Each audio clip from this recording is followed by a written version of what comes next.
नमस्कार, big news big analysis में आप सभी का स्वागत है। मैं हूं संतोष चौधरी और महाकुंभ के अब सिर्फ 40 दिन है और ये 40 दिन अपने आप को तैयार करने, क्योंकि ये 40 दिन आध्यात्म के 40 दिन होंगे। ये 40 दिन जो है आस्था और अर्थव्यवस्था के 40 दिन है और इसीलिए उत्तर प्रदेश अपने आप को तैयार कर रहा है, प्रयागराज अपने आप को तैयार कर रहा है, क्योंकि देश और दुनिया के 40 करोड़ से ज्यादा जो श्रद्धालु हैं जब प्रयागराज की धरती पर पहुंचेंगे तो आप समझिए कि भारत की हम आध्यात्म की बात करें, आस्था की बात करें या फिर इससे निकलकर जो अर्थव्यवस्था निकलेगी वो कितना प्रभावी होगी। और वैसे भी हिंदुस्तान जो है एक बड़ी आर्थिक शक्ति के रूप में लगातार उभर रहा है। दुनिया भर की निगाहें कि भारत बहुत जल्द तीसरी बड़ी अर्थव्यवस्था बनने जा रहा है और इस तीसरी बड़ी अर्थव्यवस्था में धर्म पर्यटन का, धर्म का, आध्यात्म का एक बड़ा योगदान होने वाला है और इसीलिए देश और दुनिया की निगाहें इस समय प्रयागराज में। तो आज बिग न्यूज बिग एनालिसिस में इसी बात का बड़ा विश्लेषण कि एक तरफ जब हम आध्यात्म की बात करते हैं,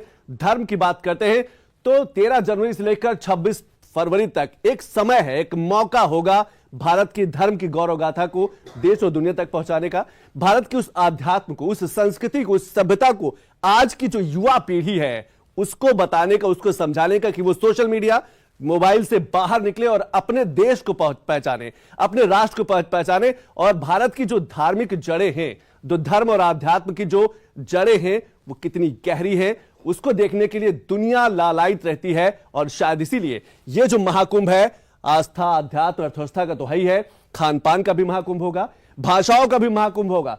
आप इन 45 दिनों में पूरे भारत को, पूरी दुनिया को इस महाकुंभ, इस प्रयागराज की धरती पर महसूस कर सकते हैं। और शायद इसीलिए मुख्यमंत्री योगी आदित्यनाथ के जो कैबिनेट है, कैबिनेट के कई बड़े मंत्री जो है निकल चुके हैं निमंत्रण पत्र लेकर देश के अलग अलग राज्यों में। हर मंत्री के अलग अलग राज्य की जिम्मेदारी दी गई है कि आप उस राज्य पहुंचिए और निमंत्रण दीजिए कि नहीं, इस महाकुंभ में वो अपना योगदान करे, यहां पर पधारे। और सिर्फ हिंदुस्तान ही नहीं, दुनिया के कई देशों में रोड शो भी होगा। लोगों को आकर्षित किया जाएगा कि भारत तैयार है एक ऐसे बड़े 40 करोड़ के लोगों के साथ। कहा जा सकता है कि 40 करोड़ की उम्मीद की जा रही है कि 40 करोड़ श्रद्धालु जो है वो महाकुंभ में शामिल होंगे। आप समझ सकते हैं कि हिंदुस्तान एक नई गौरव गाथा लिखने जा रहा है, जहां पर देश और दुनिया के कई ऐसे देश हैं जो युद्धग्रस्त हैं, संघर्षरत हैं, आपस में युद्ध कर रहे हैं। वहीं भारत एक बड़ा संदेश देने जा रहा है कि 40 करोड़ के लोगों के साथ एकता का संदेश, भाईचारा का संदेश और धर्म और आध्यात्म के साथ रहने का संदेश। लेकिन जब हम पर्यटन की बात करते हैं तो पानी में प्रगति को लेकर, पानी में पर्यटन को लेकर भी प्रधानमंत्री मोदी ने कई बड़े काम किए हैं। निषाद राज क्रूज जो है वो वहां पर पहुंचा है, वाराणसी से पहुंचा है प्रयागराज। आप ये देख सकते हैं क्या खासियत। और 13 दिसंबर को जब प्रधानमंत्री मोदी पहुंचेंगे तो इसकी यात्रा भी करेंगे। पूरी तरह से बिजली से चलने वाला एक क्रूज है और 100 लोग एक साथ यात्रा कर सकते हैं। ये अब प्रयागराज के घाट पर पहुंच चुका है और 13 दिसंबर को प्रधानमंत्री मोदी इसी से यात्रा करेंगे। पूरा जो क्रूज है एयर कंडीशन है, बेहतरीन भोजन की व्यवस्था है। अब आप समझिए कि पहले जो पर्यटन होता था, पहले जो व्यापार होता था, यानी कि आर्थिक हर एक अलग सेक्टर में जो है वो अर्थव्यवस्था को तलाशा गया है। वो अब जमीन से ही नहीं, पानी पर भी प्रगति पर्यटन के माध्यम से, पानी पर भी व्यापार के माध्यम से एक नया सोर्स, एक नया तरीका निकाला गया अर्थव्यवस्था को मजबूत करने का। प्रधानमंत्री मोदी क्रूज से अरैल से संगम तक सफर करेंगे 13 दिसंबर को जब प्रधानमंत्री मोदी प्रयागराज पहुंचेंगे। तो आप समझ सकते हैं कि पूरी तरीके, और ये इको फ्रेंडली भी है, यानी कि बैटरी से भी संचालित है, सोलर से भी चलता है। तो ये कुछ तैयारियां हैं और ये तैयारियां इसलिए हैं, और जिस तरीके से भारत ने अपने आप को पानी पर प्रगति के रास्ते ढूंढे हैं, पर्यटन के रास्ते ढूंढे और पानी पे कहा जा सकता है एक नया रास्ता खोजा है अर्थव्यवस्था को लेकर, ये अपने आप में भारत की अर्थव्यवस्था को मजबूत करता है। एक रिपोर्ट देख लेते हैं और फिर इसके बाद एक बड़े पैनल के साथ, क्योंकि महाकुंभ की हम बात कर रहे हैं। महाकुंभ जो है ये भारत की तस्वीर और खासतौर से उत्तर प्रदेश की तस्वीर बदलने वाला है। तो एक रिपोर्ट देख लेते हैं।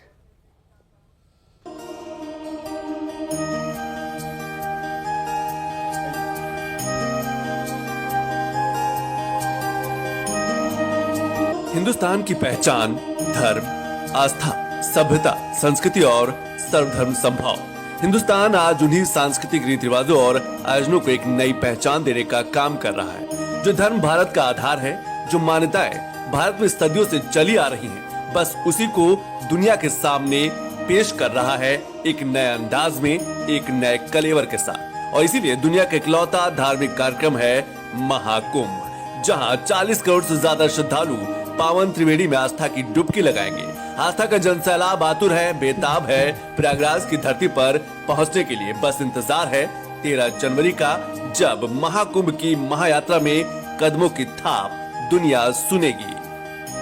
हिंदू संस्कृति और परंपराओं में कुंभ अद्वितीय है, अलौकिक है। कुंभ का आयोजन सिर्फ 4 जगहों पर होता है, जिनमें प्रयागराज, हरिद्वार, उज्जैन, नासिक शामिल है। कुंभ से महाकुंभ की यात्रा का चयन भी ग्रह नक्षत्र की स्थिति के आधार पर किया जाता है। ज्योतिष की गणित भी देखनी होती है, जिसमें गुरु और सूर्य की खास राशियों में उपस्थिति के अनुसार ही तय होता है कि कुंभ किस स्थान पर होगा। ये सिर्फ एक धार्मिक आयोजन नहीं है, इसमें खगोलीय घटनाओं का भी गहरा प्रभाव होता है। आइए एक नजर डालते हैं कि जो महाकुंभ होते हैं ये कब, कहां और क्यों और कैसे किए जाते हैं। प्रयागराज की बात करें तो गुरु वृषभ राशि में और सूर्य मकर राशि में होता है, तब प्रयागराज में महाकुंभ होता है और 2025 में यही स्थिति बन रही है। हम नासिक की बात करें, गुरु और सूर्य जब सिंह राशि में होता है तब नासिक में महाकुंभ लगता है और अगला महाकुंभ नासिक में 2027 में लगेगा। अब अगर हम बात हरिद्वार के महाकुंभ की करें तो गुरु कुंभ राशि में और सूर्य मेष राशि में होता है, तब हरिद्वार में महाकुंभ लगता है और हरिद्वार में अगला जो महाकुंभ होगा 2033 में होगा। बात उज्जैन की करें, जब सूर्य मेष राशि में और गुरु सिंह राशि में होता है तब उज्जैन में महाकुंभ होता है और उज्जैन में अगला महाकुंभ 2028 में होगा। तो ये तिथियां ही तय करती है कि अगला आस्था का सैलाब कहां उमड़ेगा, कहां देवी देवता आसमान में विचरण करेंगे और स्नान के लिए धरती पधारेंगे। पर चलिए चलते चलते ये भी समझ लीजिए कि महाकुंभ के लिए 12 साल का इंतजार क्यों। महाकुंभ हर स्थान पर 12 वर्षों के अंतराल पर होता है। ज्योतिषी गणनाओं की बात करें तो गुरु बृहस्पति की सभी राशियों का चक्र पूरा करने में 12 वर्ष लगते हैं। इसके अलावा एक पौराणिक मान्यता भी है कि समुद्र मंथन से प्राप्त हुआ अमृत, जिसमें देवताओं और दानवों के बीच 12 दिन जो पृथ्वी के 12 साल के बराबर थे, लगातार युद्ध चलता रहा और इसीलिए 12 साल का इंतजार होता है। 40 दिन का इंतजार और महाकुंभ है तैयार अपने श्रद्धालुओं को आस्था के संगम में समागम के लिए। धरती से लेकर आसमान तक पुण्यात्माओं को निमंत्रण पहुंच चुका है इस महाकुंभ के लिए। तो देखा आपने कि किस तरीके से आध्यात्म के सहारे, आस्था के सहारे अर्थव्यवस्था को मजबूती दी जाएगी। ये एक बड़ा कहा जा सकता है कि आने वाले दिनों में उत्तर प्रदेश की जो $1 ट्रिलियन इकोनॉमी के साथ आगे बढ़ रहा है, भारत एक बड़े लक्ष्य के साथ आगे बढ़ रहा है, तो जहां आध्यात्म, जहां आस्था भी है, आस्था के साथ साथ अर्थव्यवस्था को भी बढ़ावा। एक बड़ा पैनल, लेकिन हमारे साथ जो स्टूडियो में मौजूद हैं अजय प्रकाश जी हैं, देश के जाने माने अर्थशास्त्री, और हमारे साथ महामंडलेश्वर यतीन्द्र आनंद गिरी जी महाराज जी जुड़े हुए हैं। बहुत प्रणाम स्वीकार करें महाराज जी, और बहुत बहुत शुक्रिया समय निकालने के लिए, हमसे बात करने के लिए। और शुरुआत मैं आपसे ही करना चाहूंगा, क्या हम जब महाकुंभ की बात करते हैं तो ये सिर्फ 12 साल के बाद आने वाली एक बड़ी घटना नहीं है, इससे देश की संस्कृति, देश की सभ्यता जो है देश दुनिया तक पहुंचती है, आजकल की युवा पीढ़ी को भी समझने का मौका मिलता है। देखिए, जो कुंभ है जी, पहली बात तो मैं आपके चैनल के माध्यम से सभी को निमंत्रण देता हूं कि सभी लोग कुंभ पधारें जी। और कुंभ एक जीता जागता ये प्रमाण है कि भारत की संस्कृति कितनी श्रेष्ठ, कितनी उन्नत, कितनी संपन्न, कितनी सुदृढ़ और कितनी पुरातन। कुंभ कोई आज से नहीं है। कुंभ का जो चलन है वो जिस समय समुद्र मंथन हुआ है तो समुद्र मंथन की कथा से कुंभ का प्रचलन है, कुंभ होता है। तो लाखों वर्ष पुरानी ये परंपरा है भारतीय हिंदू सनातन संस्कृति की, जो विश्व की सबसे पुरातन, और पुरातन ही नहीं, मैं समझता हूं कि जब से मानवीय सृष्टि प्रारंभ हुई है तब से ये संस्कृति है और उसका जीता जागता प्रमाण कुंभ है। जी, क्या आपको लगता है कि ये एक बड़ा मौका है आजकल की युवा पीढ़ी को बताने का कि भारत का जो आध्यात्म है, भारत का जो धर्म है, उसकी जड़ें कितनी मजबूत है और कितनी गहरी है? निश्चित रूप से, क्योंकि कुंभ जब हम इसको देखते हैं तो कुंभ से बहुत सारे पहलू जुड़े हुए हैं जी। एक समय जब अखाड़ों का चलन नहीं था तो अखाड़ों से पहले भी कुंभ था, और उस समय ये भारत में जो 4 जगह कुंभ लगता है, 12-12 वर्ष के अंतर से, तो ये एक उस समय की देश की एक बहुत बड़ी, एक तरह से कहा जाए पार्लियामेंट होती थी, एक संसद होती थी कि 12 वर्ष बाद उधर दक्षिण में, मध्य भारत में, फिर उत्तर भारत में, ये जो पूर्व भारत में ये जो कुंभ का प्रचलन है, कि 12 वर्ष के बाद उस क्षेत्र के तमाम लोग इकट्ठा होते थे, साधु संत इकट्ठा होते थे, राजा आते थे, प्रजाजन आते थे, और कुंभ में मंथन होता था, विचार मंथन होता था। जिस प्रकार से समुद्र का मंथन करके रत्न निकाले गए, इसी प्रकार से उसमें मंथन होता था कि 12 वर्ष के अंदर जो चेंजिंग आई है, समाज में चेंजिंग आई है, प्रकृति में चेंजिंग आई है, व्यवस्थाओं में चेंजिंग आई है, तकनीकी में चेंजिंग आई है, तो उन पर विचार होता था कि भाई अब ये नई 4 हमारे सामने चुनौतियां हैं, तो इन चुनौतियों के लिए क्या व्यवहार किया जाना चाहिए, क्या व्यवस्था होनी चाहिए। तो उसमें जैसे पार्लियामेंट में हर चीज का विचार होने के बाद फिर एक निर्णय होता है जो कानून के रूप में बनता है, तो उस समय ये हमारी पूरी की पूरी समाज की, सोसाइटी की एक बहुत बड़ी पार्लियामेंट थी जो तय करती थी कि अब इस प्रकार का व्यवहार या इस प्रकार की व्यवस्थाएं होंगी, तो समय समय पे जो परिवर्तन की आवश्यकता होती है, जिसको हम अपडेट और अपग्रेड कहते हैं, तो वो मंथन कहीं ना कहीं सामाजिक रचना में कुंभ में हुआ करता था। तो कुंभ कितना महत्वपूर्ण है, और आदि अनादि काल से हमारी व्यवस्थाएं भी कितनी सुदृढ़ थी कि हम सर्व समाज का चिंतन करते थे।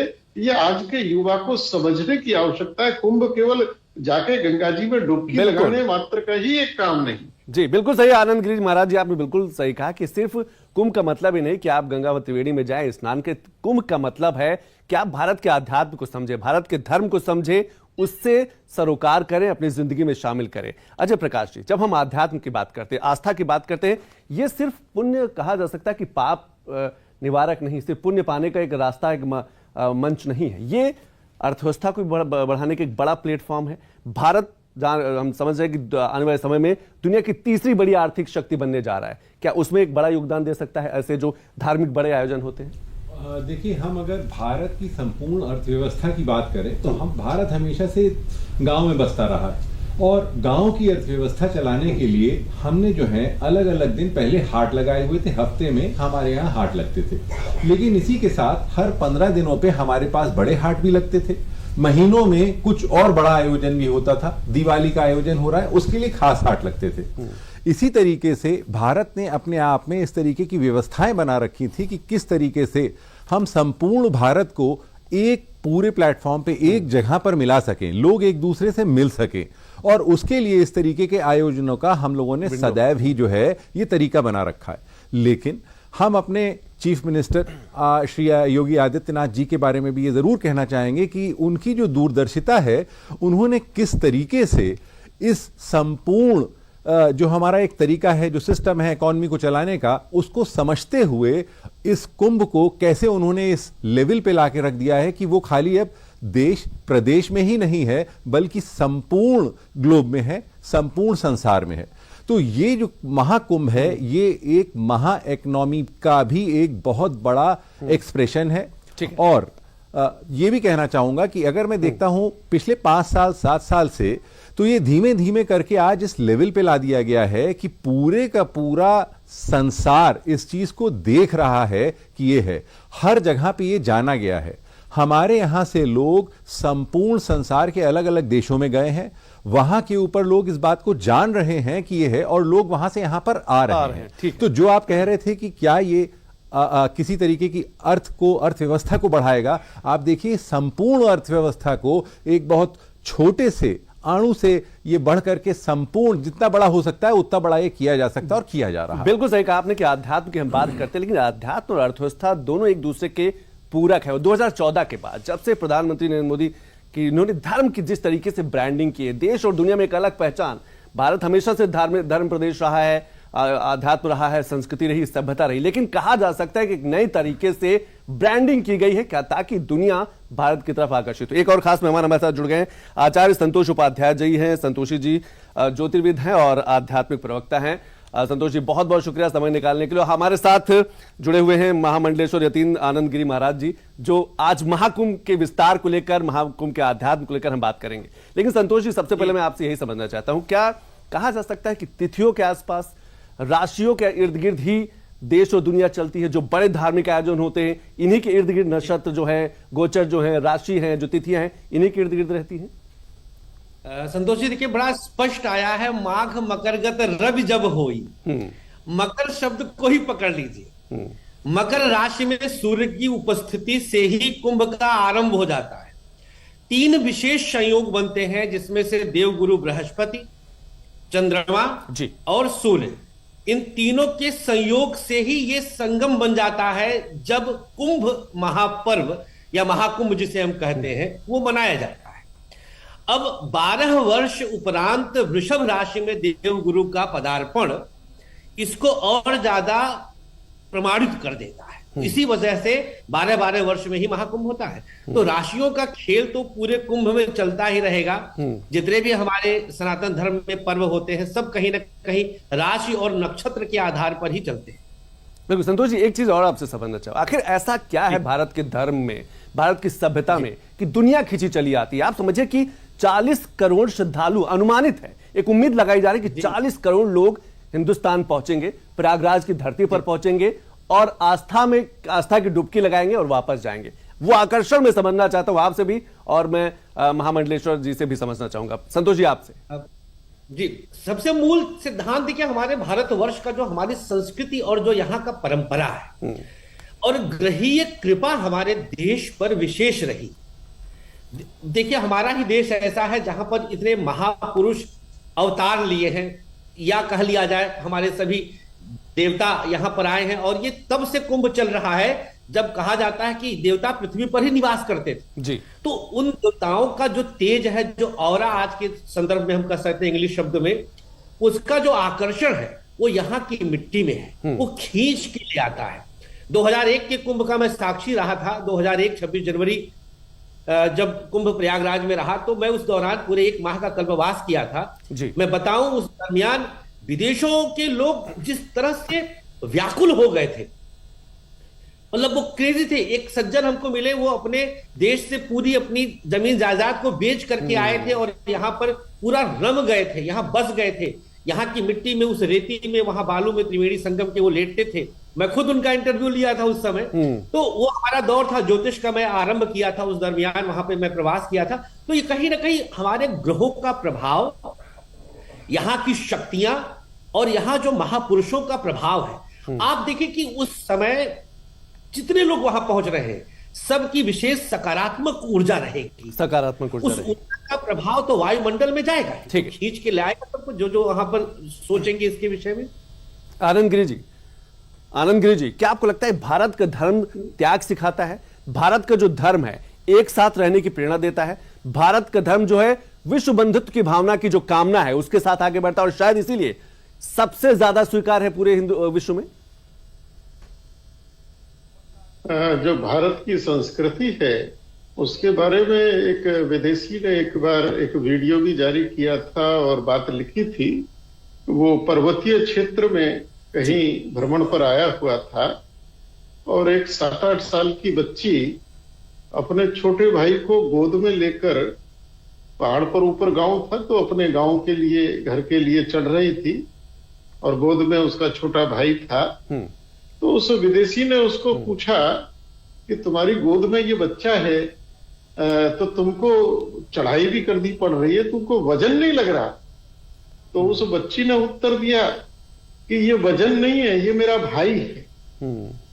तो हमारी जो ये मिट्टी है उसमें जो ये आत्मीयता छिपी हुई है, ये जो व्यवहार छुपा हुआ है, जो दुनिया में कहीं मिलता नहीं है, क्योंकि दुनिया में कहीं ना कहीं भोग प्रधान उनकी संस्कृति है, भोग प्रधान उनका समाज है।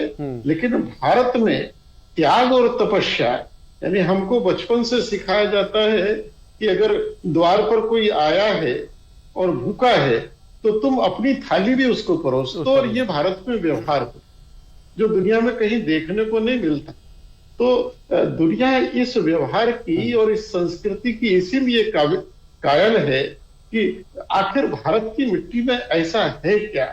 जिस समय विदेशी यात्री भारत आए, उन्होंने लिखा कि हमने जिस द्वार पर पानी मांगा तो हमको दूध मिला। तो ये जो भारत की संस्कृति है, यही भारत की असली आत्मा है, जिसकी और हर एक व्यक्ति खिंचा चला आता है। और दूसरा जो इस ब्रह्मांड का कह लो, इस सृष्टि का कह लो, जो ये परम सत्य है, जो स्पिरिचुअल है, जो आध्यात्म है। तो आध्यात्म मुझे कहने में कोई गुरेज नहीं है, इस बात का मुझे गौरव है कि आध्यात्म केवल और केवल भारत के पास है, और वही सत्य है। तो कहीं ना कहीं मनुष्य सत्य की जो कामना करता है, इच्छा करता है। आनंद जी, जो आप कह रहे हैं कि आध्यात्म जो है, जो धर्म है, वो भारत के पास है, लेकिन क्या हम या आज की युवा पीढ़ी कहीं ना कहीं इससे थोड़ा सा विमुख होती जा रही है? मीडिया, सोशल मीडिया, यूट्यूब और कहा जा सकता है कि फोन हाथ है उसके हाथ में, क्या विमुख होती जा रही है? उसको जोड़ना बेहद जरूरी है, अपनी जड़ों को पहचानना बहुत जरूरी है। निश्चित रूप से आज की युवा पीढ़ी को बहुत आवश्यक है।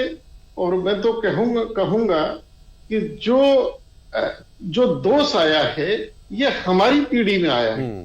हमारे माता पिता हमको बचपन से जो संस्कार देते थे, जो शिक्षा देते थे, जो कहानियां सुनाया करते थे, जो बातें बताते थे, जो अनुशासन सिखाते थे, हमने, जो हमारी आज की पीढ़ी है, हमने वो बातें अपने बच्चों को नहीं सिखाई, और हम कहीं ना कहीं इसमें पिछड़ गए। तो ये मैं बच्चों की गलती आज भी नहीं मानता हूं, क्योंकि बच्चे तो वही सीखेंगे जो उनको बताया जाएगा, सिखाया जाएगा, जो व्यवहार बताया जाएगा। तो आज युवा पीढ़ी को बहुत आवश्यकता है, और उससे भी पहली आवश्यकता यह है कि हम अगर बच्चे को कहते हैं कि तुम ज्यादा मोबाइल मत देखो, तो हमको भी मोबाइल कम देखना पड़ेगा। बिल्कुल। तो बहुत आवश्यक है, क्योंकि हमारा युवा एक बहुत बड़ी ऊर्जा है, बहुत बड़ी ताकत है उसमें, वो बहुत कुछ कर सकता है, लेकिन उसको सही दिशा और सही गाइडेंस की जरूरत है, और वो जिम्मेवारी कहीं ना कहीं हमारी बनती है। बिल्कुल। संतोष जी, जो आनंद गिरी जी कह रहे हैं, महाराज जी कह रहे हैं कि हमारी आपकी भी जिम्मेदारी बनती। क्या आपको लगता है धर्म बेहद जरूरी है, पर धर्म के साथ साथ अर्थव्यवस्था भी जरूरी है, अर्थव्यवस्था के साथ साथ धर्म, दोनों का संतुलन बना के ही चल के आगे बढ़ा जा सकता है? देखिए, धर्म हमें नैतिक मूल्यों के प्रति जिम्मेदार करता है, सजग करता है। धर्म हमें बताता है कि हमारा रहन सहन क्या हो। को हम कामे शक्ति ही कह काल केन मित्राणी प्रथमा गमह कुतः व्यय इति चिंतेति मुहुः, धर्म से आता है। हम कौन हैं? हम संतोष उपाध्याय हैं। धर्म से पता चलता है। हमारी रहन सहन संस्कृति ये हमें धर्म से ही ज्ञात होता है, और जब युवा पीढ़ी इससे कनेक्ट होता है तो वो थोड़ा सा सुसंस्कृत हो जाता है, वो डिसिप्लिन्ड हो जाता है, अनुशासित हो जाता है, उसके जीवन में चीजें सिक्वेंसाइज हो जाती हैं, वो चीजें बहुत ढंग से चलने लग जाती हैं। अगर हम अधर्मी रहेंगे, हम गलत रास्ते पे चल सकते हैं। हमें पता है कि हमें मांस मदिरा से दूर रहना है, अन्यथा हमारा किस प्रकार से पथभ्रष्ट होना है। तो युवा पीढ़ी अगर धर्म से आज कनेक्ट होती है, आदरणीय महाराज श्री ने अभी बताया मोबाइल के विषय में, देखिए इसके विषय में भी मैं थोड़ा सा बोलना चाहूंगा कि इसका दोनों पक्ष हमें लेके चलना है। आज इस संचार क्रांति से ही तो हम आप कनेक्ट हो पाएंगे जी, अन्यथा कहां होते। तो धर्म से हम ये जान जाएंगे कि हमें देखना क्या है, क्या नहीं देखना है, क्या निकालना है वहां से। सोशल मीडिया से हम अच्छे लेख पढ़ करके हम जीवन में कुछ उत्तम सीख ले सकते हैं। आज अगर 40 करोड़ लोग आएंगे हमारे महाकुंभ में तो वो 40 करोड़ कहां से आएंगे? अगर उसका प्रचार प्रसार नहीं होगा, ढंग से लोग जानेंगे नहीं, तो कहां से आएंगे? ये इसका सकारात्मक पक्ष है। तो धर्म हमें, हमारी युवा पीढ़ी को यह बता देगा कि हमें क्या उचित देखना चाहिए, क्या उचित ग्रहण करना चाहिए, और क्या हमारे जीवन में अनुचित है, किससे हमें गुरेज करना चाहिए, किससे हमें विरक्ति लेनी चाहिए। बिल्कुल सही कहा। धर्म हमें सिखाता है कि हमें किस तरीके से आगे बढ़ना है संस्कारों के साथ, और सभ्यता के साथ। लेकिन उत्तर प्रदेश की लगातार हम बात करें, उत्तर प्रदेश की धरती प्रयागराज में महाकुंभ का आयोजन होना है, लेकिन उत्तर प्रदेश के मुख्यमंत्री योगी आदित्यनाथ का जो कैबिनेट है, जो मंत्रिमंडल है, वो निकल चुका है अलग अलग राज्यों की ओर। सबको जिम्मेदारी दी गई निमंत्रण देने की, और सिर्फ हिंदुस्तान में नहीं, दुनिया के कई ऐसे बड़े देशों में कहा जा सकता है कि रोड शो होंगे। उज्जैन की बात करें तो जो ये एक आप बड़ी तस्वीर देख सकते हैं भारत की, जहां पर उप मुख्यमंत्री जो केशव प्रसाद मौर्य है, उनको वो दक्षिण भारत का जिम्मा दिया गया है, वो दक्षिण भारत जाएं और वहां के राज्यों को निमंत्रण दे। एक एक आप देख सकते हैं कि मंत्रियों की जिम्मेदारी तय कर दी गई है, सबको निमंत्रण दिया जा रहा है, क्योंकि हिंदुस्तान एक ऐसा बड़ा आयोजन करने जा रहा है, ऐसा बड़ा आयोजन होने जा रहा है जिसकी तरफ दुनिया की निगाहें हैं। बिजली मंत्री जो है, ऊर्जा मंत्री जो AK शर्मा, उनको जिम्मेदारी दी गई है। उप मुख्यमंत्री जो ब्रजेश पाठक है, उनको महाराष्ट्र भेजा गया है कि महाराष्ट्र में निमंत्रण पत्र लेके जाएं और वहां के लोगों को कहें कि नहीं, उत्तर प्रदेश की धरती आइए, प्रयागराज आइए। ओम प्रकाश राजभर सिक्किम यानी कि नॉर्थ ईस्ट की तरफ, मंत्री स्वतंत्र देव सिंह मध्य प्रदेश की जिम्मेदारी, और मंत्री AK शर्मा गुजरात की जिम्मेदारी, और इसके साथ साथ राकेश सचान बिहार और पश्चिम बंगाल। ये कुछ मंत्रियों के, ऐसे और मंत्रियों को भी अलग अलग राज्यों में निमंत्रण देने के लिए भेजा गया है। अजय जी, किस तरीके से देख पा रहे हैं, क्योंकि ये बड़ा आयोजन है जहां एक तरफ दुनिया संघर्षरत है, हम रूस यूक्रेन की बात करते हैं, हम फिलिस्तीन और इजराइल की बात करते हैं, वहीं भारत के आपको लगता है एक बड़ा संदेश दे रहा है, एकता का, भाईचारा का और अर्थव्यवस्था का भी। देखिए, संपूर्ण हिंदुस्तान को जब तक हम बुलाएंगे नहीं, वहां के ऊपर हम बताएंगे नहीं कि किस तरीके के अरेंजमेंट्स हैं, किस तरीके से हमने वहां का पूरा सिस्टम जो है तैयार करके रखा है, तब तक हम प्रदेशों को बुला नहीं सकते। ये जितने रोड शोज हमारे सारे के सारे माननीय मंत्री जो है कर रहे हैं, उन जगहों पे जाकर के वहां उन सारे स्टेट्स के मंत्रियों को बताना चाहते हैं, वहां के इंडस्ट्रियलिस्ट को और कॉमन मैन को बताना चाहते हैं कि देखिए किस तरीके का आयोजन हो रहा है, और आप जब वहां पे आएंगे तब आपका किस प्रकार का आदर और सत्कार होगा, आप किस तरीके से वहां पे रह सकते हैं, किस तरीके से आप अपने आप को एडजस्ट कर सकते हैं। इस चीज के लिए वहां के ऊपर हम लोगों ने अपने सारे के सारे मंत्रियों को उत्तर प्रदेश की तरफ भेजा है। खाली यही नहीं, बाहर देशों में भी हमारे मंत्री जा रहे हैं। तो जब हम अर्थव्यवस्था की बात करते हैं तो अर्थव्यवस्था में एक इशू सबसे बड़ा है जिसको हम कह रहे हैं ब्रांडिंग, एक कह रहे हैं मार्केटिंग। तो ब्रांडिंग और मार्केटिंग हमारे लिए दोनों ही जरूरी है। और ब्रांडिंग जो है वो हम कैसे करेंगे, जब तक हम बताएंगे नहीं कि वहां पे क्या क्या चीजें हैं, तब तक हम ब्रांड एस्टैब्लिश ही नहीं कर सकते। ब्रांड के मतलब यही है कि वहां पर जो हमारा उत्पाद है वो क्या है, जो हमारी सर्विस है वहां पर वो क्या है। आप वहां पहुंचेंगे तो आपको किस प्रकार का आत्मज्ञान होगा, आपको किस प्रकार की स्पिरिचुअलिटी जो है वो वहां पर मिलेगी, आपको वहां पर कौन कौन से अखाड़े मिलेंगे, हर एक अखाड़े का किस तरीके से एक तरीका है, जिस तरीके से जिसको आप समझा भी रहे थे इसके पहले कि हर एक अखाड़े के क्या मतलब है। तो लोग जब इस बात को समझेंगे तो वहां पहुंच करके उनमें उत्सुकता बढ़ती है। जब उत्सुकता बढ़ेगी तो वो ये भी जानना चाहेंगे कि उनका धर्म क्या है, उस धर्म में वो कैसे आगे बढ़ सकते हैं। बिल्कुल आनंद गिरी जी, अखाड़ों को लेकर बड़ा उत्साह रहता है लोगों का, आप जूना अखाड़ा से जुड़े हुए हैं, अखाड़ों को लेकर अगर आप कुछ बता सके कि क्या इन 45 दिनों में अखाड़ों के मुख्य उद्देश्य क्या होता है प्रयागराज पहुंच के। जो हमारे 4 कुंभ हैं, उन चारों कुंभों में प्रयाग का कुंभ मुख्य कुंभ है, और प्रयाग तीर्थों का राजा है, इसलिए वो प्रयागराज कहलाता है। समस्त संसार के समस्त तीर्थों का राजा प्रयाग है। और कुंभ में जो अखाड़े हैं, इनकी भूमिका भी और इनका आकर्षण भी बहुत विशेष है। और इसमें भी सबसे ज्यादा आकर्षण रहता है कि हमारे सन्यास में जो नागा परंपरा के जो हमारे सन्यासी जी, जो जीवन के मोह से यानी जीवन और मृत्यु से ऊपर चले गए हैं, उस भाव में स्थित हैं, तो उन सन्यासियों का, उन तपस्वियों का जो एक आकर्षण होता है। और जो इस बार शब्द बदले हैं, क्योंकि बीच में थोड़ा मुगल काल रहा, इसलिए मुगल शब्द आगे थे कि पेशवाई है कि शाही है, लेकिन अब अमृत स्नान है, नगर प्रवेश, वो फिर से अपने शब्दों को लाया गया है जी। तो अखाड़ों की रचना वास्तव में आदि शंकराचार्य जी के तुरंत बाद हुई है, और अखाड़ों की रचना एक धार्मिक सेना के रूप में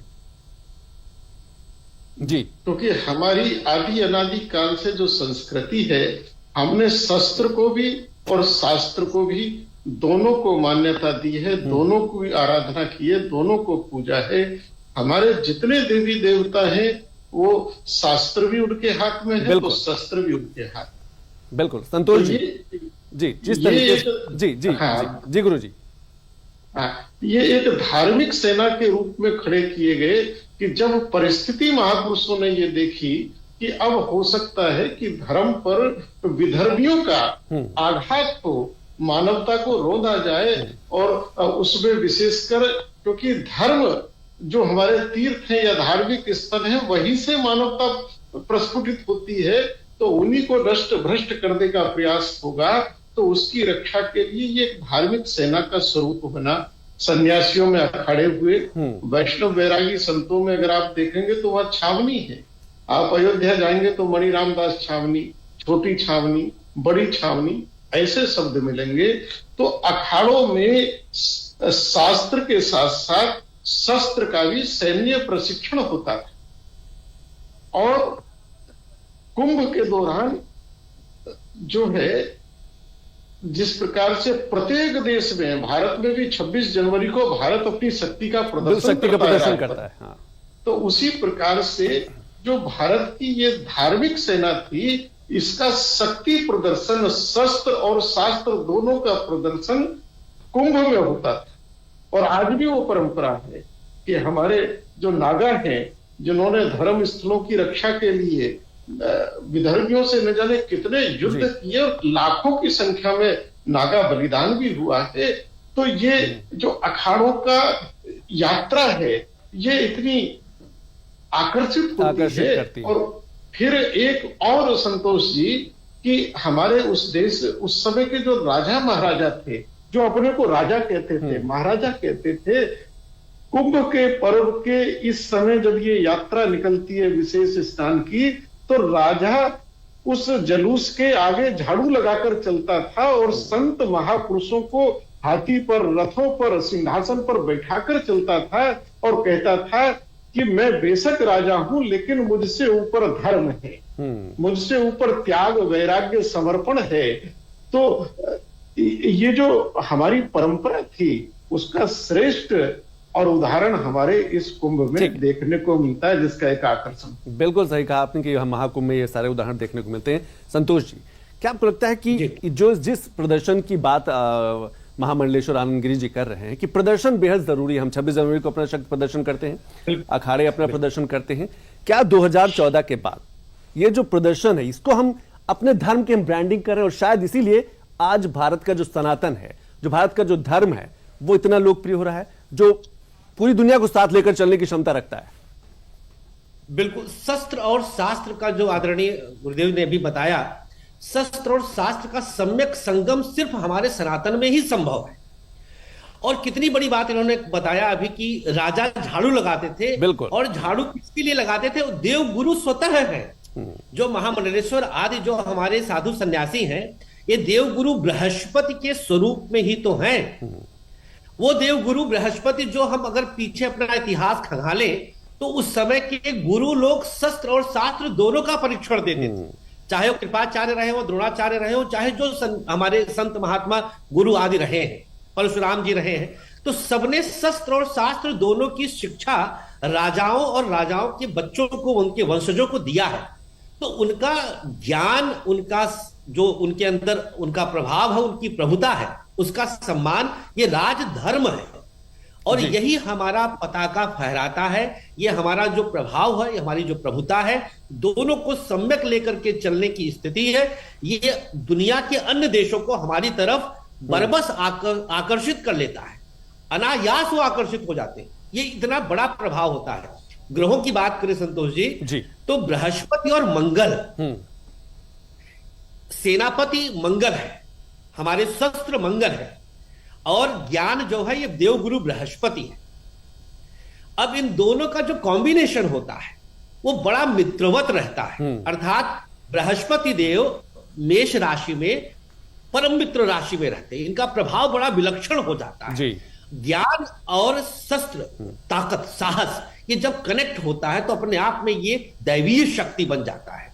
और इसी का हम उदाहरण अपने महाकुंभ के क्षेत्र में देखते हैं, हम अपने साधु संन्यासियों अखाड़ों के द्वारा देखते हैं, धर्म सेना के द्वारा देखते हैं, और उसका प्रभाव हर किसी को अनायास आकर्षित करेगा ही। और इस बार तो जो होने जा रहा है, मैंने इस बार का 29 तारीख का भी मैं जो अमावस्या का भी मैं जन्मांक बनाया अभी कार्यक्रम में आने से पहले जी। उस समय की कुंडली वाह क्या है, अनोखी है। मैं इस पर भी आपसे कहूंगा कि आप पूछेंगे तो मैं बताऊंगा। जी बिल्कुल बिल्कुल बताएं आप, क्योंकि हमारे दर्शक भी समझना चाहते हैं कि इस बार का महाकुंभ बाकी महाकुंभ से खास क्यों है, तिथियां खास क्यों हैं, क्या कुछ ऐसी राशि है, जो ग्रह, जो नक्षत्र हैं? जी देखिए, उस समय जो 29 जनवरी 2025 को लगभग सुबह 6:30 बजे के आसपास जब सूर्योदय होगा, तो बुध, सूर्य और चंद्र, सूर्य चंद्र की एक राशि में, मकर राशि में आने के बाद और देवगुरु के बृहस्पति के वृषभ में आने पर ही महाकुंभ होता है। बुध भी एक साथ रहेंगे और शनि देव स्वग्रही चल रहे हैं। ये देखिए बड़ा गुप्त रूप का ये रहस्य है, ये शायद कोई नहीं जान पाएगा कि शनिदेव का भी बड़ा रोल था उस समय जब अमृत कलश देवता लेकर के भागे राक्षसों से 12 दिन के युद्ध के बाद, समुद्र मंथन के उपरांत, तो शनिदेव ने इसकी रक्षा में विशेष भूमिका निभाई।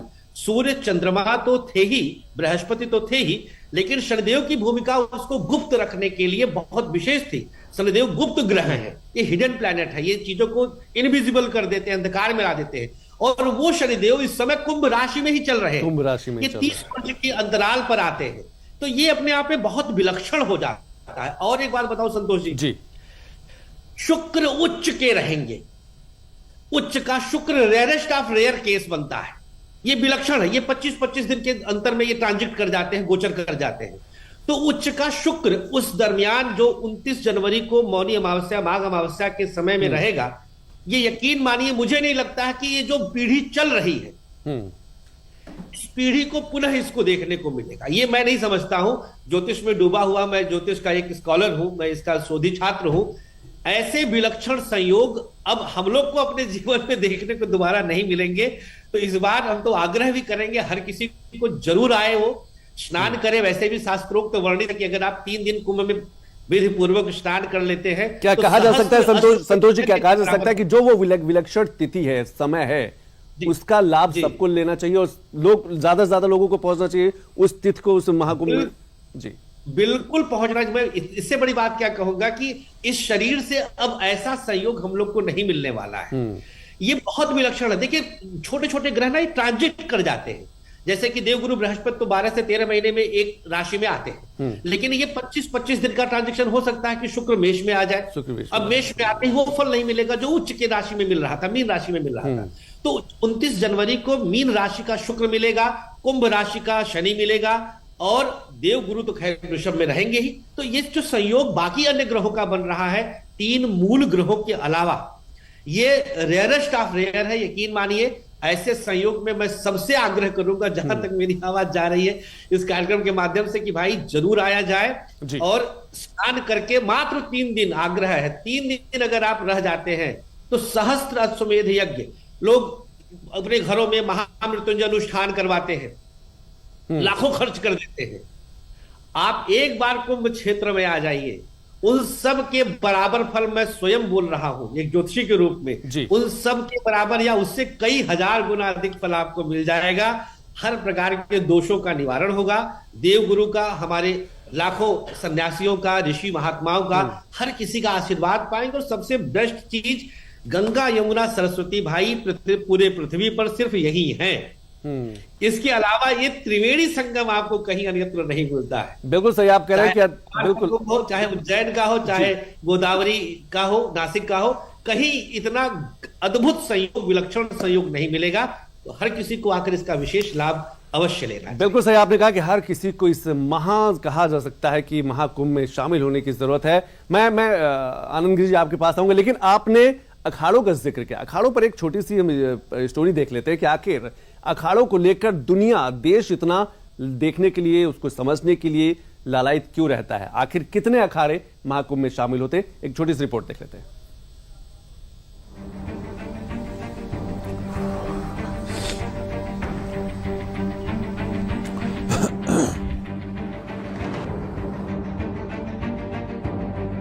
वैसे तो महाकुंभ आते ही मन धर्म और आध्यात्म से ओतप्रोत हो ही जाता है, पर सबसे पहले दिलो दिमाग में यहाँ पर देश और दुनिया से आने वाले साधु संत और शाही स्नान में शामिल होने वाले अखाड़ों की तस्वीर सामने आने लगती है।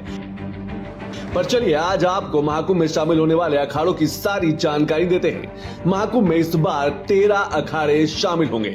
शैव सन्यासी संप्रदाय के 7 अखाड़े, जिनमें पंचायती अखाड़ा, पंच अटल अखाड़ा, पंचायती अखाड़ा निरंजनी, तपोनिधि आनंद अखाड़ा पंचायती, पंच दशनाम जूना अखाड़ा, पंच दशनाम आवाहन अखाड़ा और पंच दशनाम पंच अग्नि अखाड़ा शामिल है।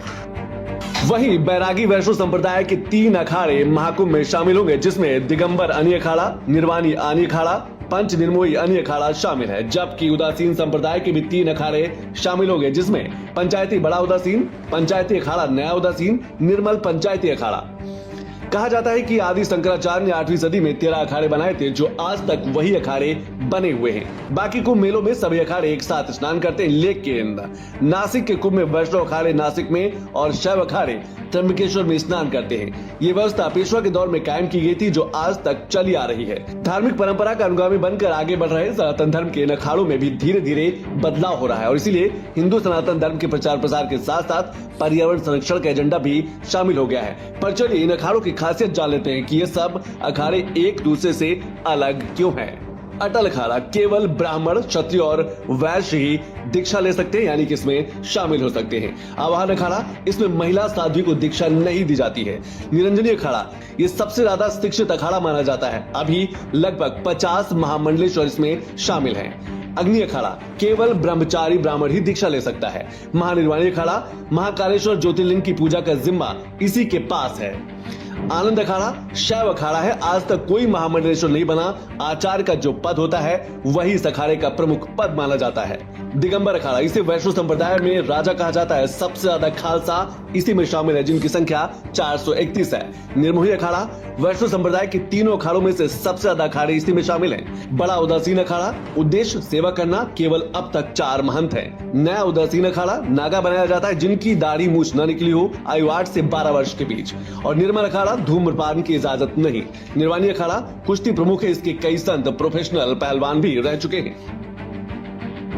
अखाड़े शिव और शक्ति का प्रतीक है और मातृ शक्ति को हमेशा ही अखाड़ों में पूजनीय माना गया है। सनातन धर्म का ध्वजा फहराने में नारी शक्ति भी कभी पीछे नहीं रही है और इसीलिए 2019 में आयोजित कुंभ में देश और प्रदेश में नारी सशक्तिकरण की गूंज का असर देखने को मिला और इसीलिए इस बार भी 53 महिला संतों को इस बार महंत व महामंडलेश्वर बनाया जाएगा। तो अगर आपको इन अखाड़ों की रंगत देखनी है और सहन शक्ति की ताकत, तो बस 13 जनवरी से आपको प्रयागराज की धरती पर ये सभी अखाड़े मिल जाएंगे, जिनके दर्शन मात्र ही माया मोह में जकड़ा मन शांत हो जाएगा।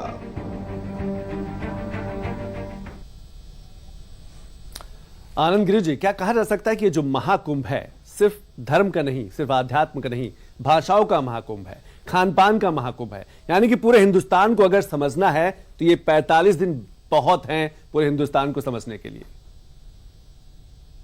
इसमें कोई दो राय नहीं है, क्योंकि कुंभ केवल भारत नहीं, वैश्विक कुंभ है और पूरा विश्व को अगर भारत को देखना है, समझना है और हमको भी अगर भारत को देखना समझना है तो कुंभ से और अच्छा स्थान नहीं मिल सकता कि जहां भारत की तमाम संस्कृतियों के लोग आते हैं, तमाम संप्रदायों के लोग आते हैं, तमाम भाषाओं के लोग आते हैं और इन सब में जो एकता है, इस विविधता में भी जो एकता है वो कुंभ में दिखाई देती है।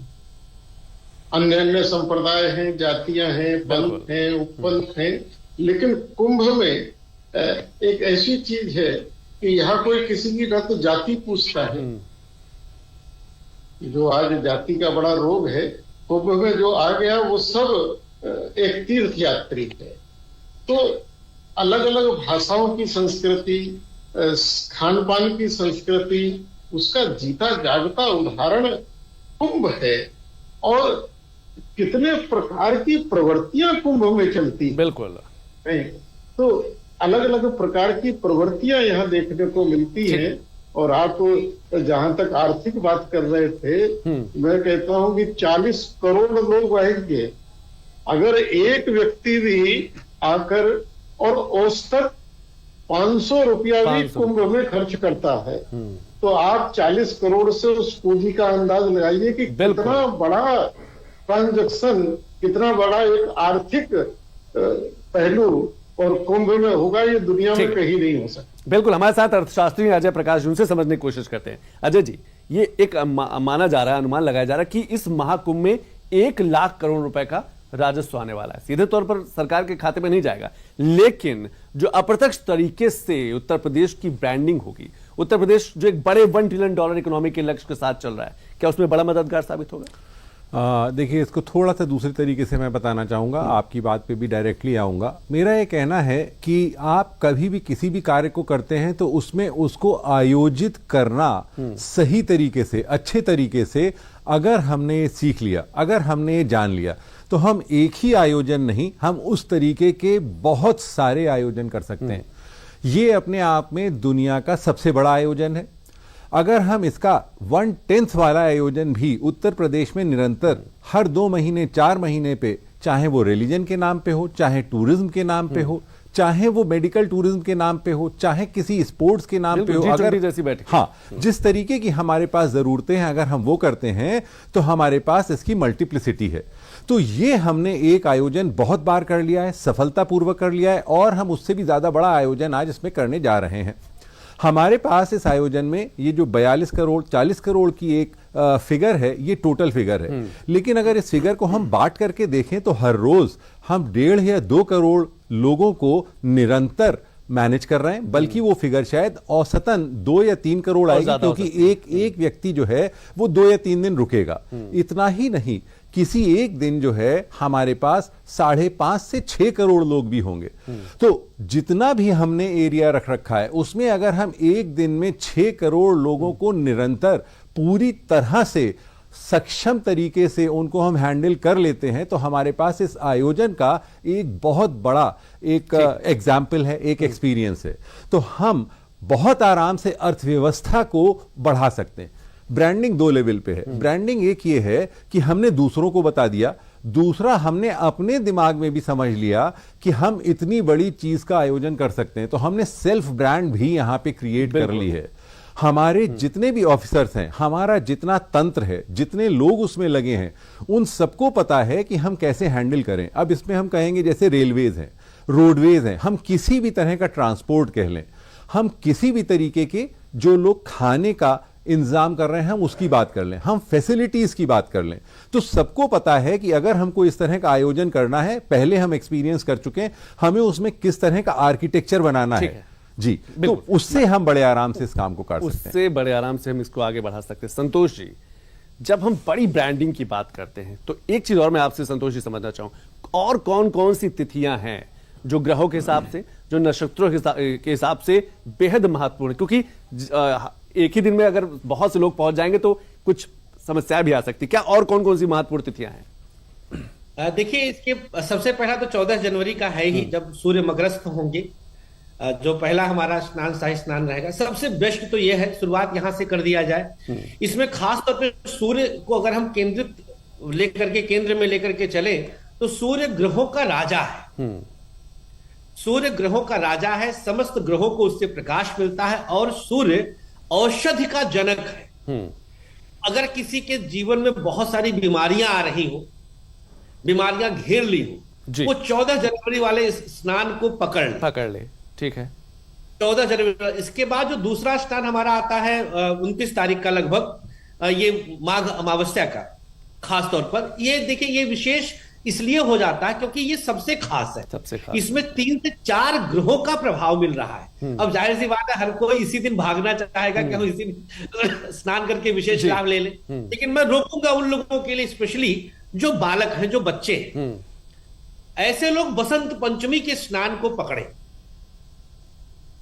उस दिन हमारी विद्या की देवी मां सरस्वती का पूजन, वंदन, अर्चन का दिन खास होता है। सर्दियां भी थोड़ी सी कम रहेंगी, तो उस स्नान को अगर खास तौर पे हमारे विद्यार्थी गण लेके चलते हैं कि भाई इस दिन हम स्नान करें, वहां पे जा करके जाप कर लें, कुछ सरस्वती द्वादश नामावली का जाप कर लें, प्रथम भारती नाम, द्वितीय सरस्वती, तृतीयम शारदा देवी, इस तरह से 12 नाम मां सरस्वती के हैं, उसका जाप कर लें। बैठ करके वहां पे कुछ दिन ध्यान लगा ले, कुछ नहीं तो बस गायत्री भी अगर पकड़ लेते हैं गायत्री भी, हाँ, तो भी उसका कल्याण निश्चित है। तो ये 3 खास तौर पर मैं बता रहा हूं, बाकी तो खैर किसी भी दिन आकर के स्नान किया जा सकता है। पूरा 45 दिन हमारा अपना है। हर दिन हमारा सूर्यदेव का विशेष प्रभाव रहेगा ही। मकर में सूर्यदेव 1 माह रहेंगे, लगभग 15 फरवरी तक, तो कभी भी आकर के स्नान किया जा सकता है। हाँ, व्यवस्थाओं का विशेष ध्यान देना है, हमारी आपकी ही जिम्मेदारी है बिल्कुल कि वहां पर हम आ रहे हैं, बहुत सारे हमारे विदेशी मेहमान आएंगे, उनका कहीं से भी अनादर ना होने पाए, उनका कहीं से अपमान ना होने पाए। इन समस्त चीजों का वहां जो हमारा प्रशासन लगा है, वहां जो हमारे संसाधन लगे हैं, उन सारे संसाधनों को हम अगर अपने घर की तरह लेकर के चलते हैं तो हमारी कुंडली का चौथा भाव मजबूत हो जाता है। बिल्कुल भाई, लोग नुकसान करने में लग जाते हैं कि कुछ तोड़ करके अलाव जला लिया। अलाव की व्यवस्था प्रशासन वैसे ही करेगी। हम तो हर वर्ष जाकर के वहां पे प्रवास करते हैं 1 माह का पूरा। तो बहुत सारी चीजें, इतना प्रशासनिक इतनी अच्छी व्यवस्था होती कि भूरी भूरी प्रशंसा की जाए। तो स्नान को खास तौर पे 3 हमने विशेष रूप से महत्वपूर्ण माना है जी। ये 3 विशेष किया जाए, बाकी भी आकर के नहाए। बिल्कुल, हर दिन महत्वपूर्ण है, लेकिन 3 बेहद महत्वपूर्ण है कि अगर मौका मिलता है, समय रहता है, तो आप जरूर पधारें और स्नान करें। आनंद गिरी जी, क्या आपको लगता है कि जैसे कि संतोष जी ने कहा कि आत्मसंयम रहना भी बहुत जरूरी है? बड़ा महाकुंभ है, सरकार की जिम्मेदारी नहीं है, प्रशासन की जिम्मेदारी नहीं है, खुद की भी बहुत बड़ी जिम्मेदारी है कि अपने देश की बड़ी ब्रांडिंग हो रही है, इतना बड़ा महाकुंभ है, आत्मसंयम भी दिखाना होगा। निश्चित रूप से जब हम कुंभ में आ रहे हैं तो स्वाभाविक है कि हम एक तीर्थ यात्रा करते आ रहे हैं, एक अलौकिक पर्व को, माँ गंगा को, संगम को प्रणाम और स्नान करने आ रहे हैं। तो हमारी भावना भी वैसी होनी चाहिए जी। ग्रहों का चाहे कितना ही तालमेल क्यों ना हो, कहीं ना कहीं जब हम उनके प्रति हमारे अंदर श्रद्धा का भाव नहीं जी, उस महत्व के प्रति जब हमारा श्रद्धा का भाव होगा तो उसका फल हमें अनंत गुना ज्यादा मिलेगा। तो ऐसे स्थान पर कोई हम पर्यटक बनकर नहीं आ रहे, कोई मौज मस्ती के लिए नहीं आ रहे, ये एक बड़ी गहरी एक आध्यात्मिक चेतना के लिए हम आ रहे हैं। इस महत्व को ध्यान में रखकर सबको आना चाहिए। और जैसा आदरणीय शास्त्री जी ने बताया है कि पूरा का पूरा 45 दिन, जिस दिन आप आकर डुबकी लगा लोगे, वो पवित्र जिस दिन आप आके प्रणाम कर लोगे, तो आपको पूरे के पूरे कुंभ का फल मिलेगा। कोई आवश्यक नहीं कि एक विशेष तिथि में, क्योंकि वो पता लगा सब उसी दिन आ गए तो कैसे समझेगा। मैं भी बोल करके डर गया था कि कहीं ऐसा ना हो कि सब उसी दिन आने लग दिन आ जाए। बिल्कुल, तो 45 दिन का ये बम्पर कहा जा सकता है कि ऑफर है कि अगर आपने कुछ गलत काम किए हैं, आपके पास कुछ दोष है, तो वो आप धुल सकते हैं। आनंद जी, बहुत बहुत शुक्रिया समय निकालने के लिए। आगे भी हम महाकुंभ के विस्तार को लेकर, महाकुंभ के प्रभाव को लेकर चर्चा करते रहेंगे। बहुत बहुत शुक्रिया संतोष जी, आपने बहुत समय निकाला, बहुत बहुत शुक्रिया। प्रणाम स्वीकार करें। अजय जी, आप स्टूडियो में शामिल हुए, बहुत बहुत शुक्रिया। तो बिग न्यूज बेंगलुरु में आज हमने बात की कि महाकुंभ के सिर्फ 40 दिन बाकी रह गए हैं और अब बस इंतजार है उस 13 जनवरी की तारीख का, जब से महाकुंभ की शुरुआत हो जाएगी। लेकिन लगातार हम महाकुंभ की बात करें तो महाकुंभ सिर्फ आध्यात्म और आस्था का नहीं है, रोजगार भी लाता है, व्यापार भी लाता है। तो व्यापार से जुड़ी एक रिपोर्ट देख लेते हैं, लेकिन हमें दीजिए इजाजत। नमस्कार। महाकुंभ में होगा महाव्यापार। मेला क्षेत्र सज संवर कर हो चुका है तैयार। मेला प्राधिकरण ने तय किया है बड़ा लक्ष्य, 10,000 से ज्यादा दुकानों का होगा टेंडर। आस्था के 45 दिन में 1 लाख करोड़ के व्यापार की उम्मीद। कचौड़ी की एक प्लेट की कीमत 30 रुपए। इसे बेचने के लिए 30 बाई 30 फीट की जमीन का किराया क्या हो सकता है? आप सोच रहे होंगे बहुत ज्यादा, 4 से 5 लाख, पर आप पकड़ नहीं पाए। इस 30 बाई 30 फीट की दुकान का किराया 92 लाख है। ये कचौड़ी की दुकान महाकुंभ मेला क्षेत्र में लग रही है। अब एक नजर डालते हैं कि आखिर 2025 के महाकुंभ में व्यापार का आधार क्या होने वाला है। 30 बाई 30 फुट की दुकान की जमीन, कचौड़ी की दुकान के किराया 92 लाख रुपए, माला बेचने की दुकान का किराया 16 लाख, लड्डू की दुकान का किराया 75 लाख। लगभग 4000 हेक्टेयर में अब ये मेला लगेगा। लगभग 13 किलोमीटर लंबा रिवर फ्रंट भी बनाया जा रहा है। मेला प्राधिकरण ने भी अपने लिए कई तरीके के लक्ष्य तय किए हैं ताकि दुनिया को दिखाया जा सके कि उत्तर प्रदेश अब एक बड़ा धार्मिक पर्यटन प्रदेश के रूप में उभर चुका है, जहां पर असीम संभावनाएं हैं। अगर हम दुकानों के टेंडर और व्यापार की बात करें तो मेला प्राधिकरण का लक्ष्य है कि इस बार 10,000 दुकानों को टेंडर दिया जाए। 2019 के कुंभ की बात करें तो लगभग 5,721 आवेदन आए थे। वहीं 2012 के महाकुंभ में 2,000 आवेदन आए थे। इसके लिए एक अलग से वेबसाइट भी लॉन्च की गई है ताकि आप ऑफलाइन और ऑनलाइन आवेदन कर सकते हैं। 13 जनवरी से प्रयागराज में शुरू होने वाले महाकुंभ के लिए जमीनों का आवंटन शुरू हो चुका है। एक एक जमीन की कीमत कई लाख रुपए में है। जिनकी लोकेशन प्राइम है वो और अधिक महंगी। 40 करोड़ लोगों की आने की उम्मीद से दुकानदार बेहद उत्साहित हैं। सब मेला क्षेत्र में दुकान चाहते हैं। वो जानते हैं कि महाकुंभ के 45 दिन उनकी तकदीर बदल देंगे। 40 करोड़ श्रद्धालु आएंगे और अगर एक श्रद्धालु 500 रुपए भी खर्च करता है तो वो 20,000 करोड़ हो जाता है। जबकि करोड़ों लोग ऐसे होंगे जो इससे कई गुना ज्यादा खर्च करेंगे। देश के कई बड़े अर्थशास्त्री कहते हैं कि भले ही सरकार को सीधे राजस्व न मिले पर परोक्ष रूप से उनके खाते में बड़ी रकम जमा हो सकती है। गत कुंभ में 1,14,000 शौचालय बनाए गए थे। इस बार के कुंभ में 1.5 लाख से अधिक शौचालय बनाए जा रहे हैं और इन सब में 10,000 स्वच्छता कर्मियों की तैनाती भी की जा रही है।